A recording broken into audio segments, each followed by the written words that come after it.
Bonjour tout le monde, j'ai pas encore eu l'occasion de vérifier avec ce que vous aviez dû réaliser sur votre Geniali, donc les 4 exercices selon l'élève que vous aviez choisi. Donc voilà, donc ça vous recevrez directement par ILO quand j'en aurai le temps. Voilà. Pour le devoir d'aujourd'hui, donc le devoir d'aujourd'hui, vous aviez les différents points. Il y en avait 6, de A jusqu'à F, qu'il fallait placer. Et attention, j'ai fait plusieurs remarques à certains, vous oubliez de dessiner les triangles, ça fait partie d'une preuve et un petit peu comme une démonstration. Surtout qu'ici, on est dans une activité.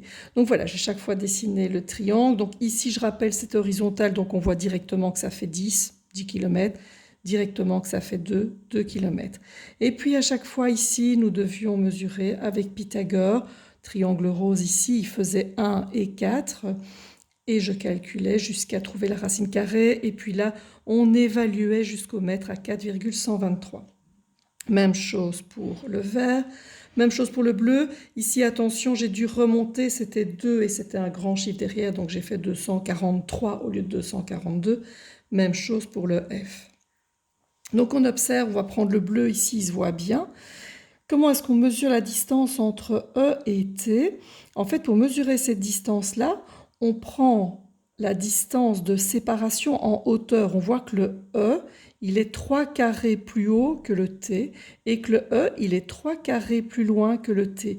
Donc leur différence d'altitude, d'ordonnée, je vais dire, et leur différence d'abscisse, c'est ce qu'on retrouve ici. Donc x carré égale 3 au carré plus 3 au carré. Si je prends le petit vert, même chose. Je vois que le point D, il était 1 plus bas et 2 plus loin. Donc on avait 1 et 2. Donc ce qui compte bien, c'est la différence d'abscisse et la différence d'ordonnée. Il est à 4, il est à 7, ils ont une différence de 3. Il est en ordonnée 1, il a une ordonnée 4, ils ont une différence de 3.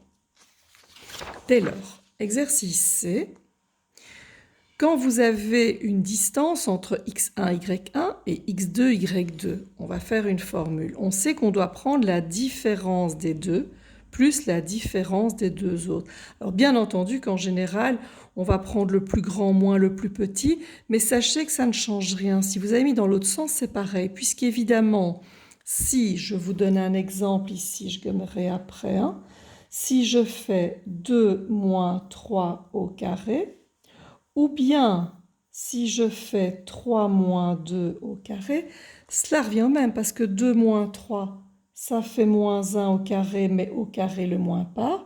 Et 3 moins 2, ça fait 1 au carré, donc on a 1 pour les deux. Donc ne vous inquiétez pas de par lequel on commence, ça ne change rien vu qu'on met au carré.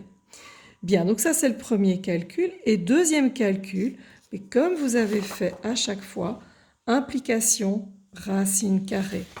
Et donc ici, implication racine carrée. Mais évidemment, la racine carrée de tout ça, c'est une formule, je ne sais pas calculer. On y va pour l'exercice 1,1. Je vais donc faire une grande racine carrée, première abscisse moins deuxième abscisse, première ordonnée moins deuxième ordonnée. C'est parti. Je fais première abscisse 3 moins 4. Vous voyez 3 moins 4. Et puis première ordonnée 2 moins 1. Et j'ai bien écrit 2 moins 1. Ensuite, évidemment que 3 moins 4, ça fait plus. Donc 3 plus 4, 7 au carré, plus 1 au carré. J'effectue 49 plus 1, 50, racine de 50, et je sors le petit 5 grâce au 25 fois 2. Exercice 1 à faire et exercice 3 à faire pour demain. Bon après-midi, à demain.